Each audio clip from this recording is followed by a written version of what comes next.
Well, thank you for all joining. I have the great job of introducing and hosting our webinar series at the Florence Nightingale Foundation. I'm Lucy Brown, I'm the Director of Nursing and Deputy Director of the Florence Nightingale Academy.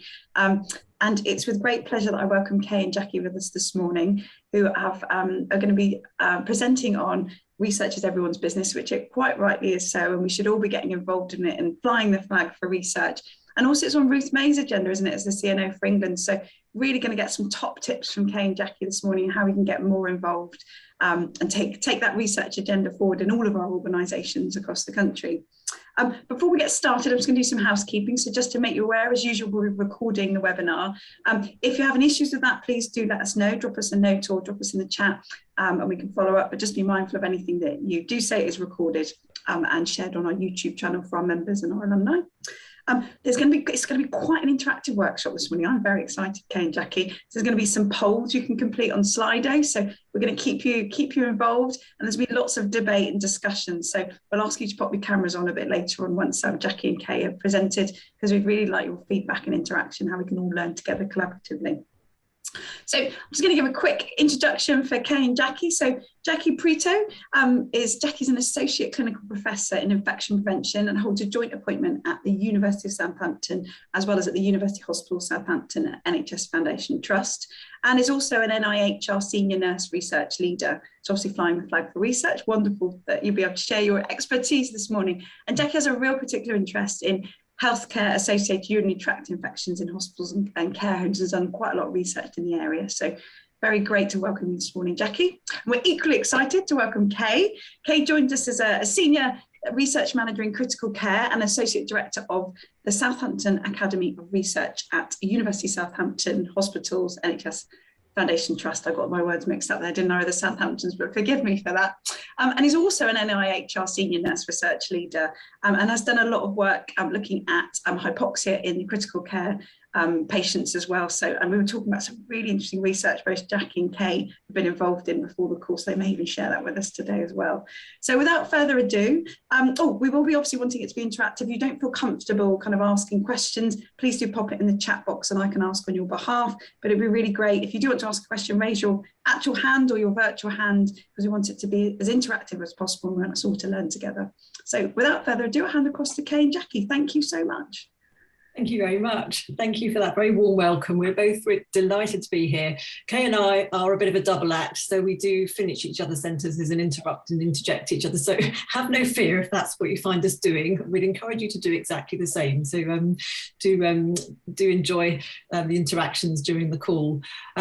Today's session is focused on engaging all nurses in research. Kay is going to set the slides up for us and also just quickly talk us through the use of Slido. Shall I hand across to you now, Kay? Okay, so let me just try and share my screen. So bear with me just a moment whilst we get this working. And I will ask you, can you see a big white screen? Yes. And Slido has just appeared, yes. Has it? Okay, so this is basically a piece of software, and if you use your phone to scan the QR code in the top left-hand corner, you should be able to go through to Slido and you should be able to interact with us. And the first question that we're going to ask you is, what country were you born in? So I'm going to leave people to try and get onto Slido. If they don't have a phone that they can scan with, then you can actually go to slido.com and then type that event code in, and you should be able to start answering this question. So I'm going to ask people if they're prepared to and they want to, can they answer the question? And I'm just going to answer it myself right now so that you can see what happens.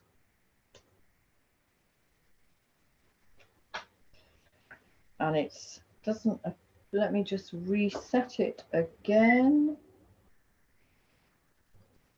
Okay, so do people want to try and answer that question? We have 17 responses so far, Kay. 19 now. 19, yep. Okay, we go. Cool. So I'm just going to leave it a little bit longer so people can see how they interact with us. We have got a couple of polls further on, so just leave your Slido open. Mostly people seem to be either from England, the UK or Ireland, but some interesting other areas as well. Got Wolverhampton as well. Vanda's just said welcome from Wolverhampton. Thanks, Vanda. That's in the chat box. Fantastic. Okay, so it looks as though people are working out how to use this. So Jackie, shall I hand over to you? Yes, please do. We'll have the first slide, please. We're doing a bit of a, Kay's leading the slides through, so I'll be nudging her for mine as we go. So Jackie's pretending that she's Chris Whitty. I wouldn't dare. Well, today's session, as we've said, is focusing on engaging all nurses in research. That's all nurses and midwives. Kay and I will talk each for about 10 minutes, and then the idea really is to engage in some really active dialogue with all of you to see where we're all at on this front. So, as Lucy mentioned, Kay and I have both been part of the NIHR 70 at 70 Senior Nursing and Midwifery Research Leadership Programme for the last 3 years. And this is a 3-year programme, started back in 2019, the 70th year of the NHS. And its mission is to support nurses and midwives in England to promote and embed research in clinical practice. And when we started on this programme, Kay and I were both lucky enough to be allocated places, both working at UHS, University Hospital Southampton. So it's serving our provider organisation.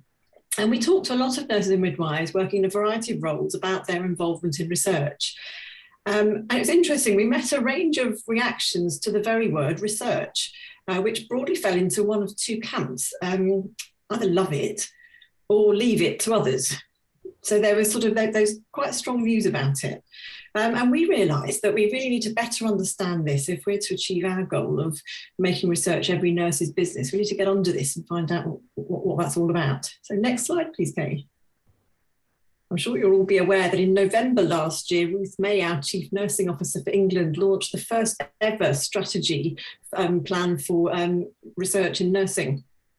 And this was based on engagement and discussion with nurses working in a wide range of different contexts.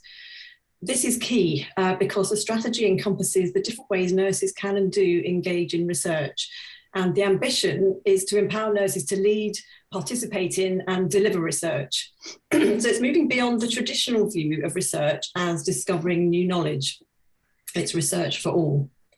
So next slide, please.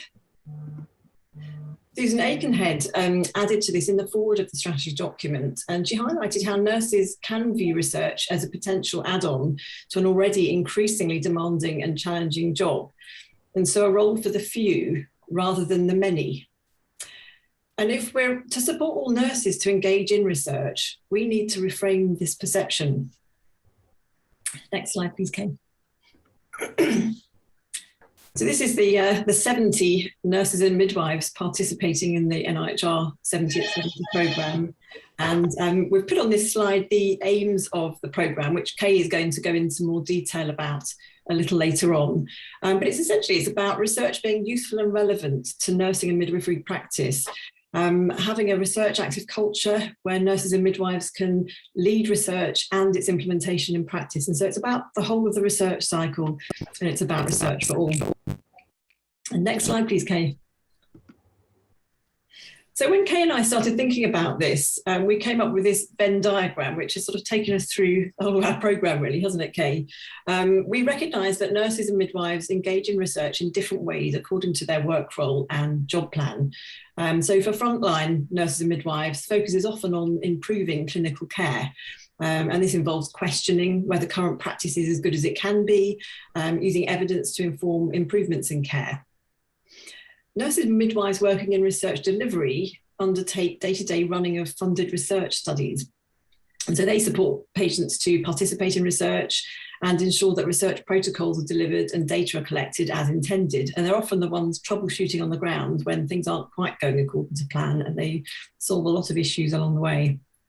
And then we have our clinical academic nursing and midwifery workforce who combine their frontline role with leading their own research.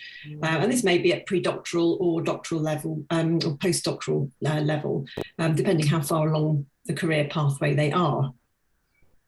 But although these are often distinct groups of staff, we know that individuals may combine roles in different ways, and Kay will be talking a little bit more about this. So we know our clinical academics combine a frontline clinical role with their academic work, but also research delivery nurses and midwives have gone on to lead their own research. We have frontline nurses and midwives very interested in getting more involved in research delivery as an environment. So there's an awful lot of gain to be made through these overlaps. And we think that this overlap may hold the key to maximising our potential in research. And we'd be really interested to hear your views and experiences on this too. So, Kay, this is where the magic happens. This is where you do the word cloud, I think. I'm going to hand over to Kay for the first of our Slido exercises. Okay, so for those of you who missed the very beginning and the first Slido, if you haven't used Slido before, you can take your phone and scan the QR code on the left-hand corner, and it will take you to our Slido event, and it will enable you to answer the question that we've got up on the screen. So what we'd like you to do is enter 3 words that come to mind when you think of the word research. So we can see that someone has, people are starting to answer that now, which is great. I'm going to leave it just a couple more minutes just to see how many more votes we get. Excellent. Look at this. This is very exciting. Very, very positive as well. So for those of you who aren't familiar with word clouds, and I'm sure you probably are, you can see that the bigger the word, the more people that have used that word. I think we have a love it crowd in today, Kay, don't we? Yeah, I think we do. We do have a love it crowd. Good. That's what we want. Although it would be nice to have someone who hated it, because then they could share with us why they hate it and what we could do to turn them round.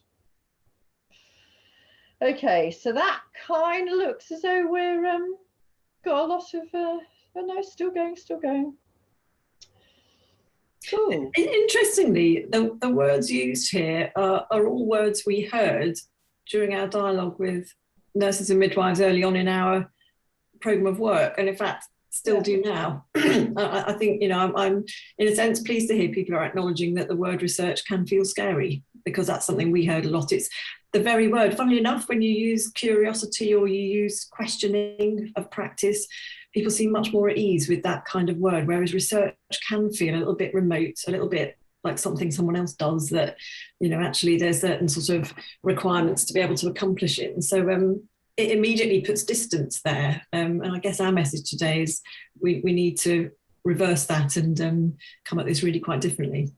Yeah, someone's put the word inaccessible, which I think is very interesting, Jackie, which goes along that theme. Shall we leave this and move on?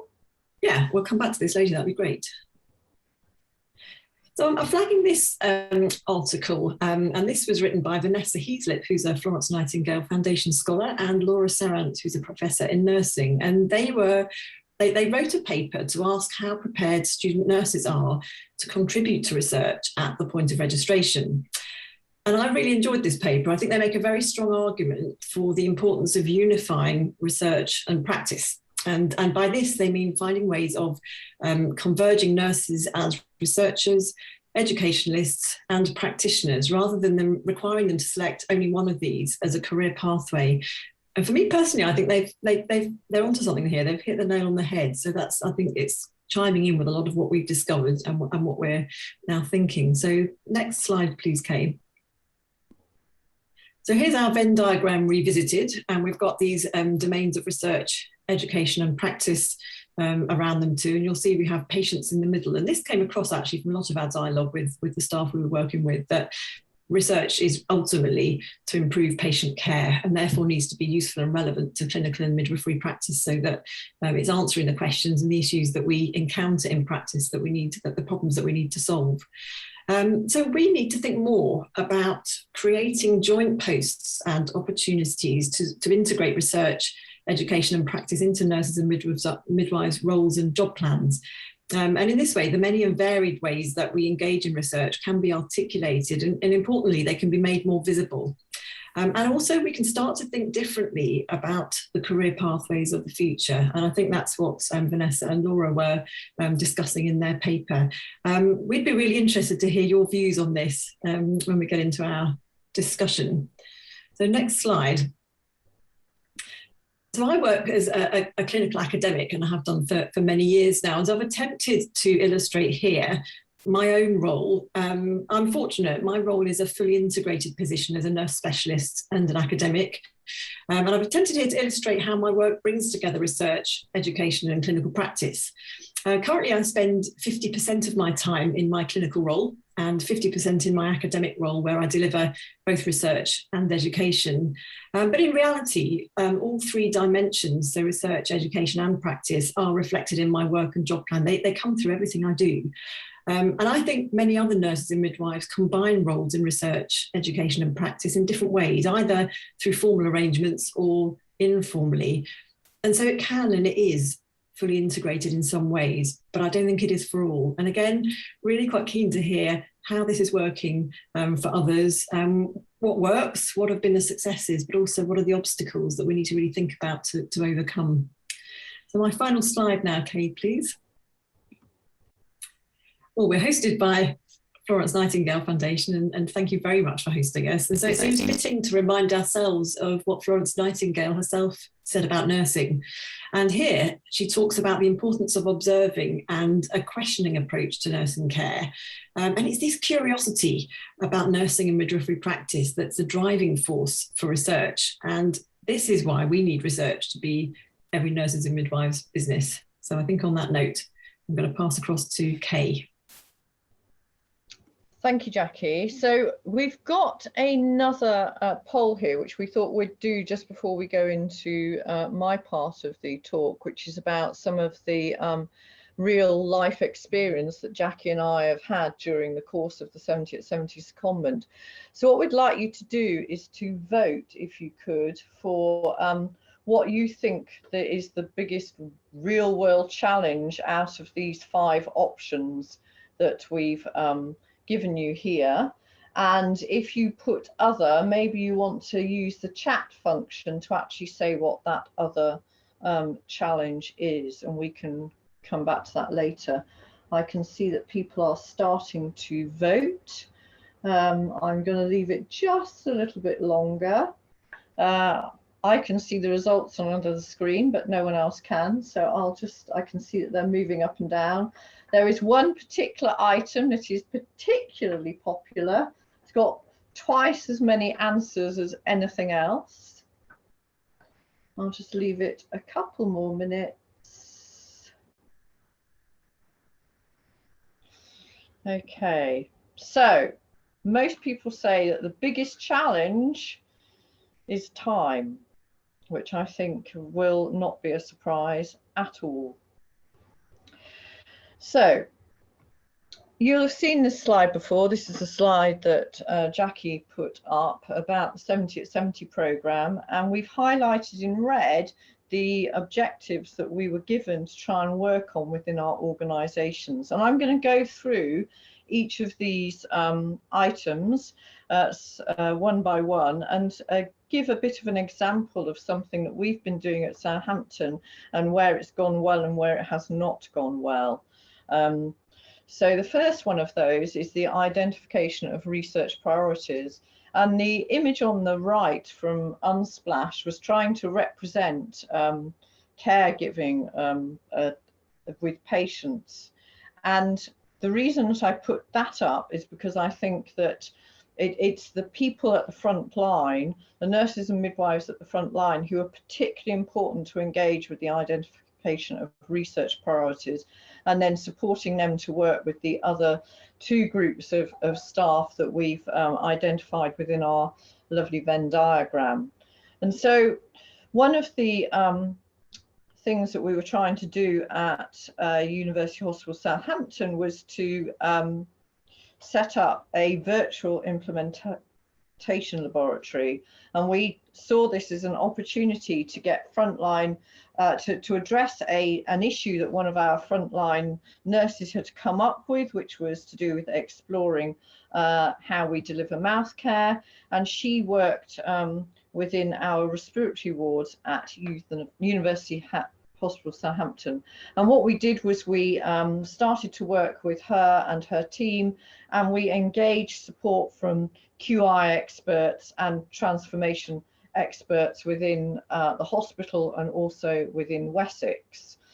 Now, I think it's fair to say that this virtual laboratory is very much a work in progress.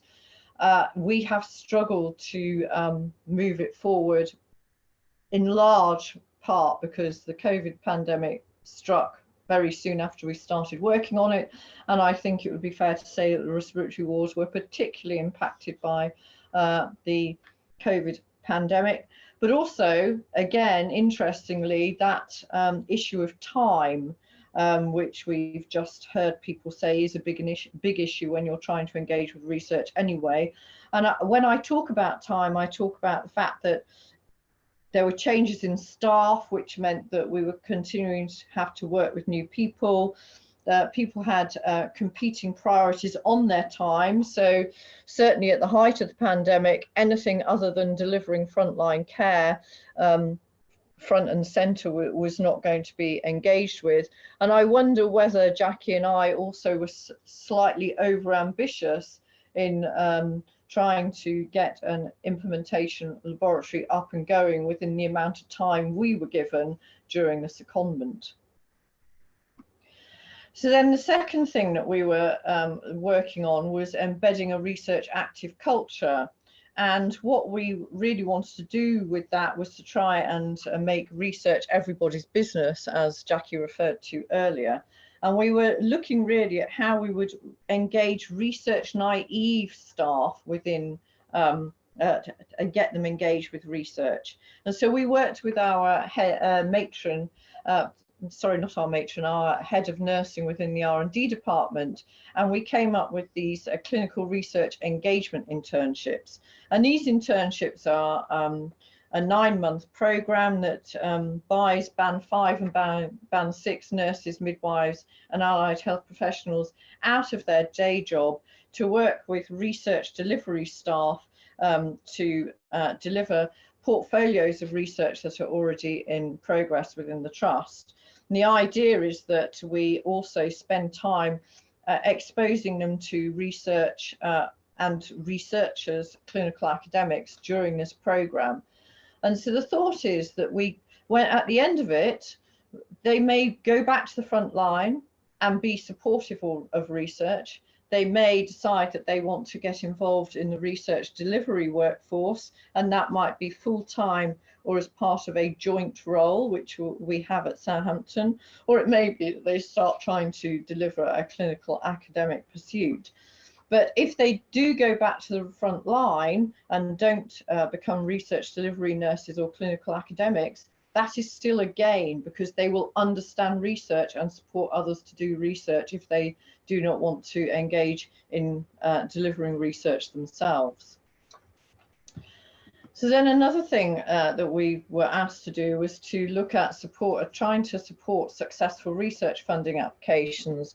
And if you look to the left of this slide, you'll see that we feel as though we had a lot of success in 2020 to 21, in particular in relation to the NIHR Clinical Doctoral Research Fellowship. So we ran a workshop which 10 people attended that produced 6 applications to the scheme, half of which got through to the second round and one of which was successful. And that individual is a nurse in critical care. Actually, I was slightly embarrassed it's critical care because that's my area, but they will be starting their research in April of this year. And you'd like to think that if you get success, that breeds success, but unfortunately you'll see from the right of the slide that a year later that has not been the case. We've had a lot less people attend a workshop and we've had no applications. And you could say that might be because of the impact of COVID, but I do think it just reminds us that this is something you have to work on again and again and again, just to drive these applications through. So another thing that we've been asked to look at is developing future research leaders. And we've been very lucky at Southampton because the Trust has very recently decided to invest £15 million over 5 years to invest more heavily in our research and development department. And part of that money has gone to support this research leaders programme. And we're looking at supporting Trust employees to either buy time out to do some research delivery work, or buy time out to look at clinical academic development in order for these individuals to expand their portfolio as principal investigators or chief investigators. And this programme is available for all healthcare disciplines. So it's not just medics, it's medics and nurses, midwives, allied health professionals, and clinical healthcare scientists. So it's a programme that's available for all, and will include a launchpad to leadership component where we bring senior researchers from across Southampton, but also outside, to inspire our individuals to engage. And then the final thing that I want to talk about is accelerating knowledge into use. And the example that I'm going to show here is actually an example from before we started the 70 at 70 programme. So this is an email you can see from a nurse that approached me back in October 2016, who was about to start their critical care course. And what they wanted to do was to get some support with a literature search they wanted to do for an essay that they had to produce for their course. And then in 2017, they got in contact again because they'd submitted their essay to their course leader, and the course leader had said, oh, this is a great essay, you need to write it up for publication, but I actually can't support you with this. And so they approached me, and we started to work on converting this essay into a piece of work that would be available for publication, because there are people who will argue if you do not publish what you research, then actually you haven't finished your research because you haven't disseminated it. And so after a lot of work, we finally got this publication into intensive and critical care nursing, and that happened, as you can see, in April 2019. So from the original idea through to the publication of the work, it took 3 years. Now, Jackie in particular has been working through 70 at 70 at supporting people to accelerate their research into publication. She's supported writing retreats that the 70 at 70 cohort have done as a national group.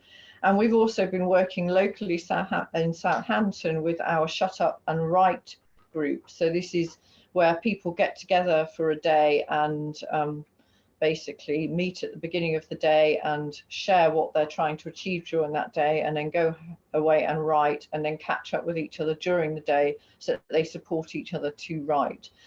So that's just hopefully given you a taste of some of the things that Jackie and I have been doing during the 70 at 70 programme. But as I said, and as Jackie said right at the beginning, we're really keen to hear what you think. And so our question to you is, how do our examples resonate with your experience of engaging with research? And that is us done. So I'm going to try and exit and come back to us so that I can unshare my screen. Wonderful. So it'd be great if you could all turn your cameras on so we could see you. And there's a lot of activity in the chat box. Vanda, I hope you don't mind me picking on you, but I noticed you've popped a few comments in there if you're happy to share. Vanda's in Wolverhampton, about challenges and barriers. I don't know, Vanda, because they seem quite active. If you're happy to discuss in person, would you rather? Yeah, good morning, everybody. Just trying to turn my camera on. Oh, wonderful, so, wonderful. It'd be really nice to see you all. It'd be really nice to have that interaction. You had some I great can't- examples, Vanda. Yeah, can't seem to turn my camera on, so it's probably a blessing for everybody. I'm having a bad Bless day you. today. Okay, not to worry. Hi everybody, I'm Vanda Carlton. My job title is Practice Education Facilitator for Research. So much of my nursing career has been spent in research. I was a research nurse for many years, and now I've made that transition from being a research nurse to a nurse researcher. I've also embarked on doing a PhD, so my role is quite sort of unique in that sense, but I've sort of got my foot on a clinical, I've dipped my toe in a clinical background, but also I'm dipping my toe in an academic world as well. So our community of research practice is a multidisciplinary membership, hoping to engage people at all levels, not just from an academic standpoint of publishing and doing their own research, but actually doing simple things like critical reading and thinking. Why do we do what we do in nursing practice? So really engaging with that evidence and connecting people.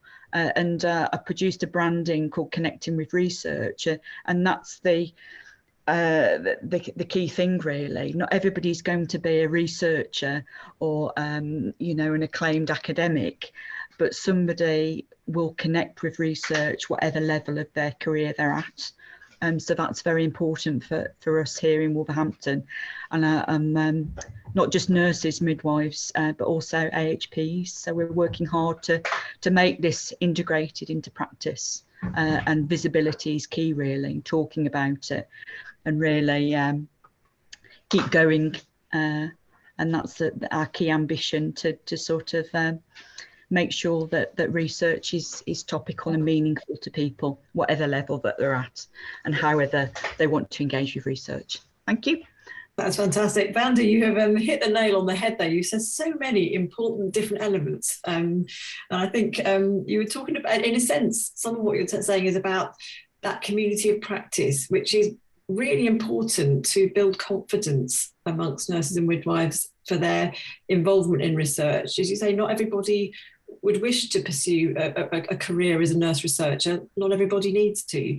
But actually we can all get excited about research and contribute in our different ways. And research only really comes alive when people are putting it into practice. And so equally important is the implementation piece, and knowing actually in the context where you work, why do some things work and not others? What do you observe? What are you actually sort of seeing in practice? And how does that then translate, and how does it inform new research? But certainly your joint roles and all of your different ways of thinking epitomise all the kind of points we were looking to make. And we too have come across some fabulous examples of nurses who spent some time working in research delivery, really got the hang of what it takes to deliver a successful study, usually on multiple sites.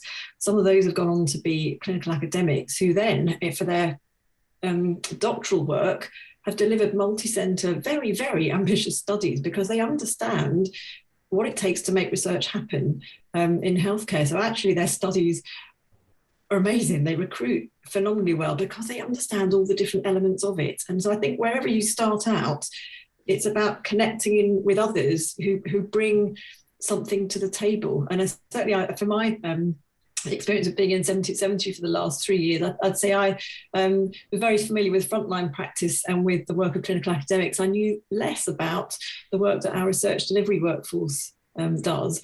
I now know a lot more about that through my engagement, and wow, it's such an important dimension. And so I think all of what you're saying really connects in here. And I noticed some of your comments were talking about leading by example. One of Kay's favourite sayings is, you cannot be what you cannot see. And this whole thing around role modelling and you know what others are doing, how you can walk in others' footsteps. So I think I'm going to hand to Kay to add comments to that, because I'm sure you'll have plenty. So I absolutely agree with everything that Jackie said. Just the one other thing that I wanted to add in, which is something that Jackie and I have had a lot of talks about over the course of the last 3 years, is about the word research itself, and how there are lots of people on the front line who are engaging in research, but they don't necessarily realize that that's what they're doing, because they're doing quality improvement projects, or they're doing service evaluations, and they're looking for the evidence, and they're coming up with those things that they want to do to change practice. But if you say to them, well, actually what you're doing is a form of research, they're shocked and horrified, because research was something that they didn't want to do, didn't like, was scared of, and yet that's what they're doing. And I think that we have to be really careful, and I don't know whether you found this, Vanda, with the language that you use, because just using the word research can put people off, but in fact they're actually doing it in their day-to-day jobs. So we have to be very mindful of that.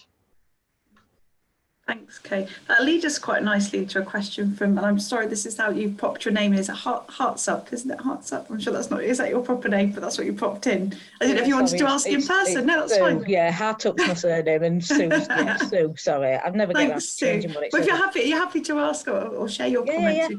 Great. Yeah, well, there's a couple of things I wanted to ask, because I found it very, I mean, I've been a clinical research delivery nurse for the last, nearly 20, I have 20 years, but for the last 7, partly delayed because of COVID and other things. I've just finished my PhD.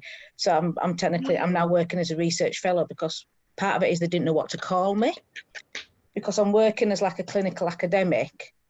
And that was one of my questions about nurse researcher, because I think there's a lot of, as Vanda was saying as well, I think there's a lot of difficulty in getting yourself recognised as either a nurse or an AHP, as a clinical academic, or being taken seriously in research, because it's always been seen as the domain of the medics.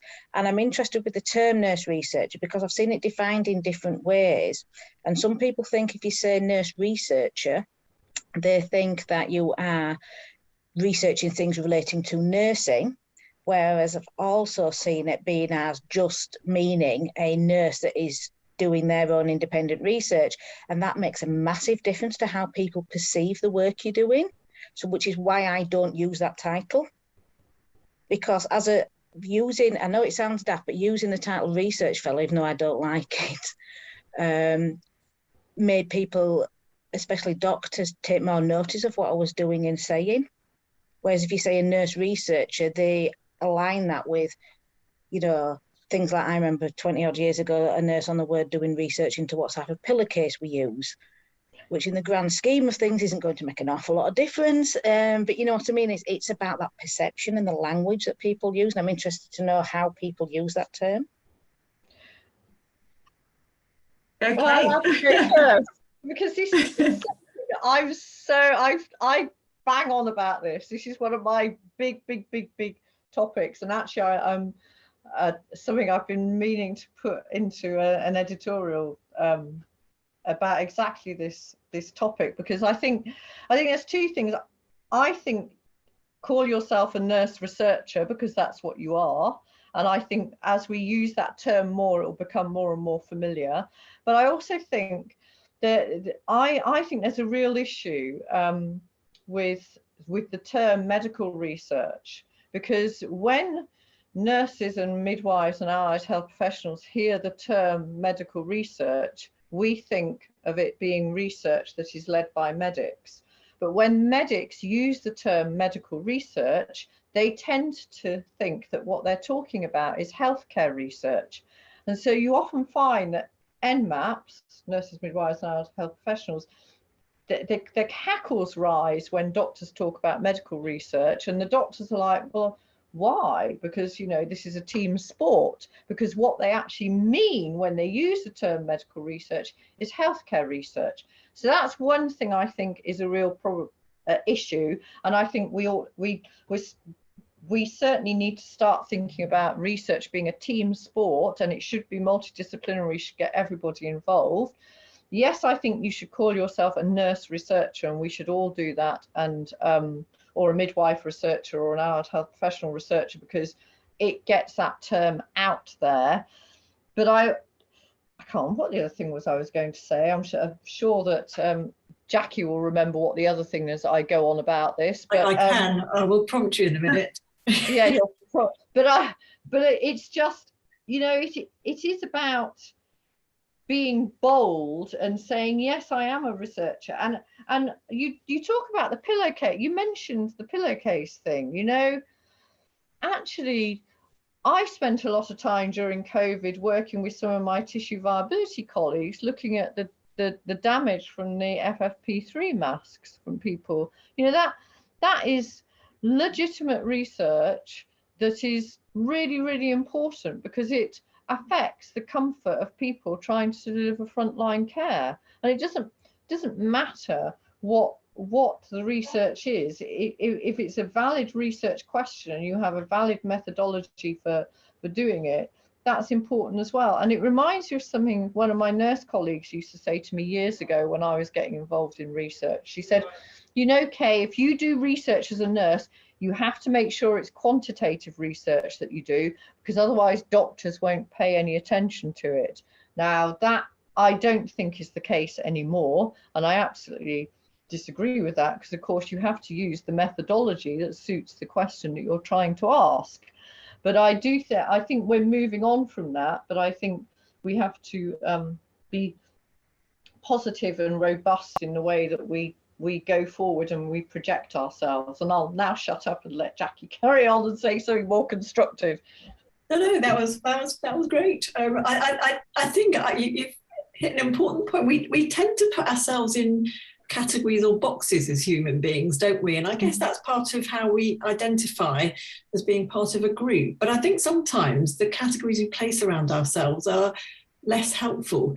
I think we've already had some fabulous examples today about how people are working differently, and I really think this is the time where we need to completely reframe opportunities and career pathways for nurses and midwives to be able to tap into their talent and utilise their skill set and move through the different overlaps of this Venn diagram. So we're not kind of boxing ourselves as being one thing and not another, but that we're actually thinking about how do we do all of this. And I can see Kay's light's gone on again, because I've mentioned talent management, and I think people have been mentioning how medics seem better organised at this and seem to be better at, you know, we get a lot more medics coming through and leading their own research as clinical academics. Kay's been working tremendously hard on talent management in nursing and midwifery, because I think at every point in people's careers there is a need to really think about how we're going to get to the next step. And actually I think particularly importantly, when you're trying to look at new ways of working, those roles don't always exist. And so you're then, you know, I have a lot of my clinical academic doctoral students who are coming to the end of their PhD. They've done a most phenomenal piece of work, having combined clinical practice and research, and excelled in both. And what next? Because there isn't a post to apply for that's a fully integrated joint post. The whole thing needs to be managed and broken so that actually they're able to continue on advancing a clinical career at the same time as advancing an academic one. And that takes some careful thinking through. And I'm going to pass back to Kay, who's done a lot of work on trying to progress this locally. So interestingly, we're in a position where we think we're probably going to have about 4 nurses, midwives and allied health professionals start PhDs around about the same time this year. And I have already engaged with one of our senior clinical academics at Southampton, a guy called Rob Crouch, to see how we can work now on building the business cases for those individuals when they come off the PhD program at the end, hopefully, of 3 years. So I think you just can't start too early. These jobs currently for postdocs are not that every single postdoc job looks very slightly different, and you just have to start right at the beginning. But interestingly, have nailed this very well recently. Jules Sanders wrote a paper looking at this, and I know Jackie will have the reference and might be able to put it in the chat whilst I'm wittering on. But they've basically built some trust funded PhD schemes, and into that PhD scheme they've put a year's funding at the end of it so that you can do that early postdoc work to get some additional funding to then support the postdoc job. But I think you have to be, it's a long game. You have to, if you're going to get someone onto a PhD, that isn't the end of it. You've got to already be thinking about what happens when they come off the end of that PhD, because these guys are going to come off the end of the PhD. It's so hard to get PhD funding that these guys are not going to give up, and they're going to be knocking on the door in 3 years' time saying, what next? How do I get to the next stage? And we have to be there to support them. That's brilliant, because lots of questions coming in thick and fast. I don't want to miss all these wonderful. So Nicola, I noticed you popped something about, you wanted to share about your research toolkit that you've developed. Nicola Vestralin, I'm sorry if I said your name incorrectly. Hi Nicola, welcome. Oh, this is the person that's just sent out the email, aren't you?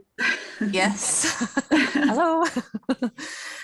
Yes, so I'm one of the 70 at 70 nurses, and I've been fortunate to work with NHS England to support the matrons webinars that happen once a month for clinical matrons. So obviously pushing the research agenda, presenting about research. And I did a Mentimeter survey to ask matrons, what is it that they need from us to help educate them and to help them understand how research can fit into their clinical practice.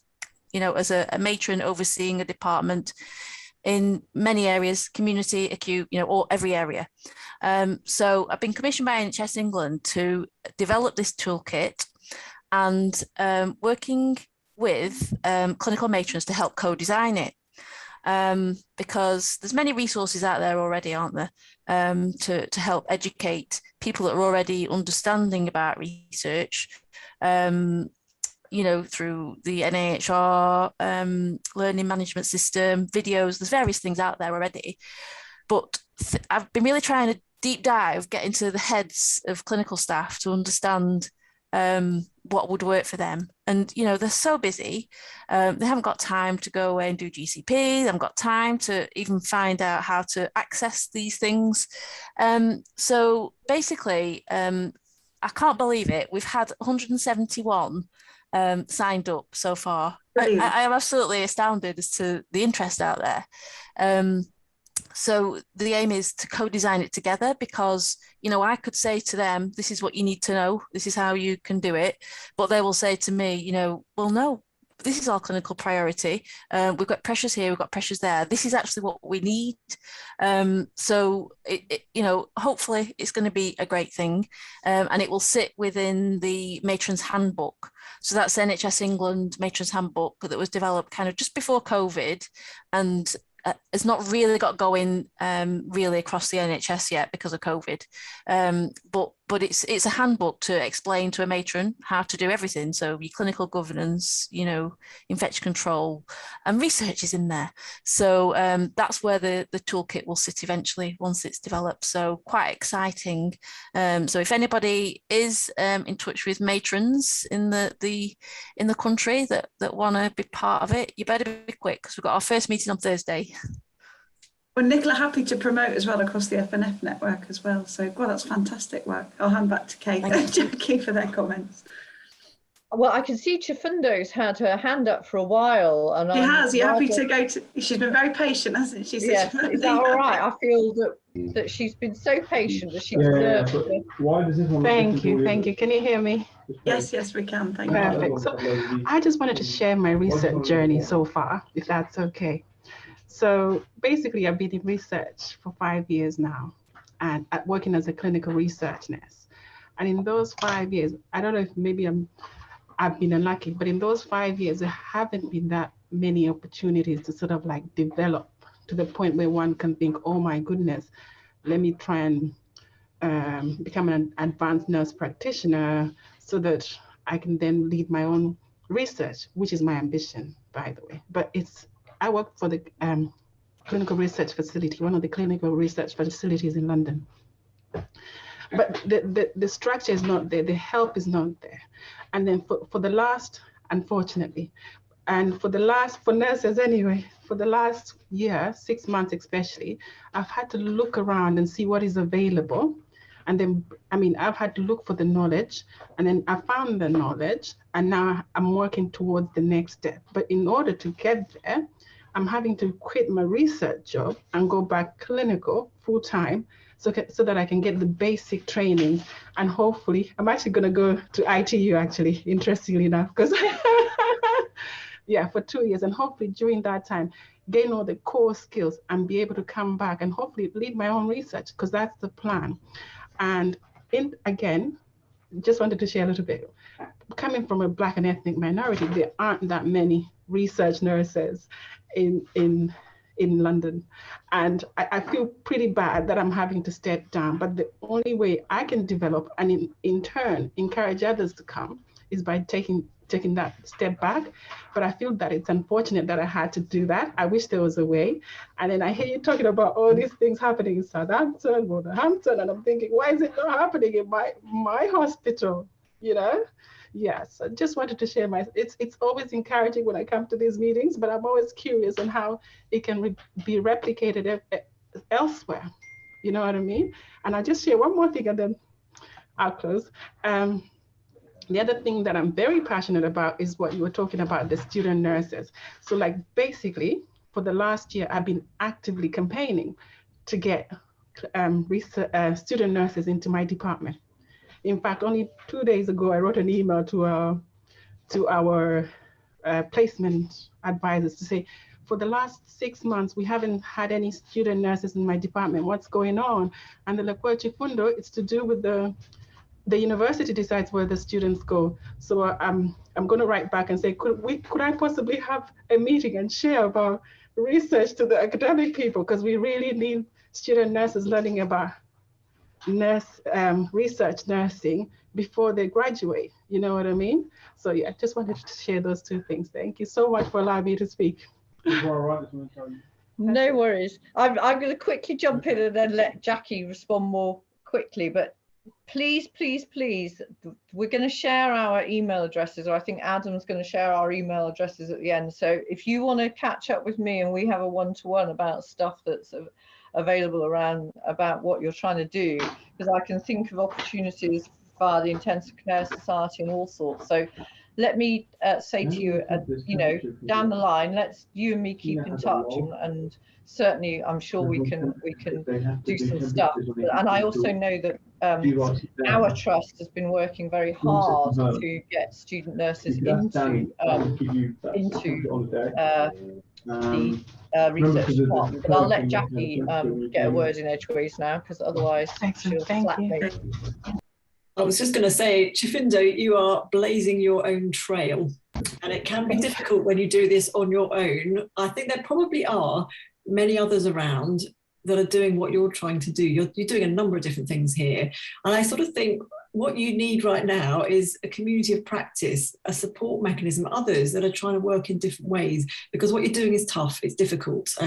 This is not a path that's been trodden before, and you are blazing a trail, which means that those who follow you are going to find it is better set out and better defined. You're working in an environment where it's not well defined, and therefore you've got a vision, you can see how things could and should work, but it's tough when you're doing this as a forerunner. So hats off to you, keep going, definitely hook up with Kay and think about what other maybe sort of informal support structures there are. I'm sort of wondering if, looking to Lucy here, if there are opportunities within the foundation to think about connecting people as a community practice. Absolutely, absolutely. And accelerate these roles and ways of working. Absolutely, Jackie, good point. And I've got my colleague Jess here, so I might pull Jess in, who's actually one of our research and policy assistants, who is working quite closely. So Gemma Stacey is our Director of Academy, and she's focusing very much on the research and policy agenda at the moment. So that's quite hot for the press, so that's quite exciting. And we did actually launch last month our first leadership programme dedicated to clinical academics, which is the first of its kind, and there will be more. So watch this space, there will be more to come. So that's partnering with, I think it was the NIHR Wessex. So just really trying to push forward, but certainly, Kafunda, there's things that we can connect with. And Jess, I might just lean on Jess as well, because Jess, there she is. Hi, Jess. I always pick on you in webinars, don't I? Are you happy to share your thoughts too?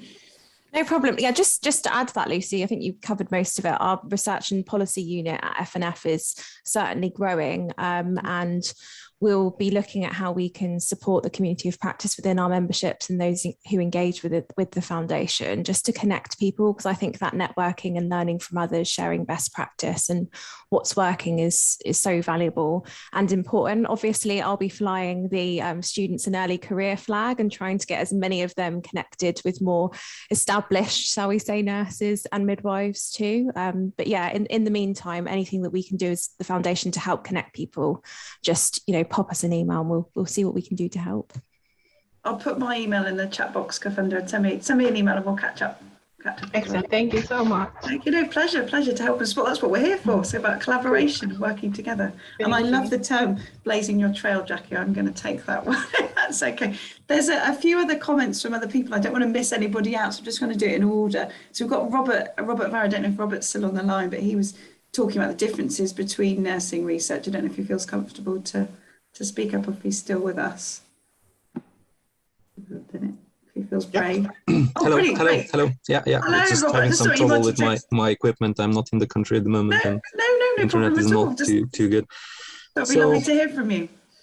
Hello, everybody. First of all, I'm a senior research nurse. I've been working in research delivery for the past 8 years, and in different trusts across London, and now at Imperial College.